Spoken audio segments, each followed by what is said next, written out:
Trixie, kasunod pa rin ng maugong na usapin ng pagpapalit ng liderato dito sa Senado. Ayon kay Senator Risa Hontiveros, magiging sigurado lang ito kung sigurado na ang puwersong kikilos para mangyari ito. Umuugong pa rin ang pagbabago ng liderato sa Senado. Kasabay nito, binigyan din ni Senator Risa Hontiveros na nanatiling matibay silang 11 senador sa minority. May mga ilan na anya na nagpapakita ng intensyon na sumali sa grupo ng minority para maging bagong majority. May ilang may intentions pero sa ngayon ang solid ay yung 11 sa minority. Wala pang solid na level of na bagong bilang. May mga pag-uusap, yung tinatanyong mga ugong na mga pag-uusap. So kung may pag-uusap pero ang 100% fact ay sa minority, 11 pa rin kami. Ayon kay Hontiveros, kinakailangan pa rin ng 13 boto para maging majority sa ilalim ng rules ng Senate.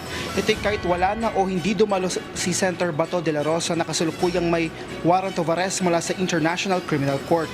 Hindi pa niya natatalakis ng minorya para maamyendahan ang rules. Wala pang ganong pag-uusap.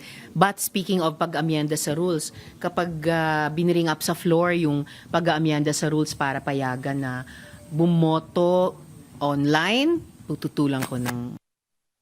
Lumutang na rin ang mga pangalan na umuugong para maging sunod na Senate President, kabilang na si Senator Win Gatchalian.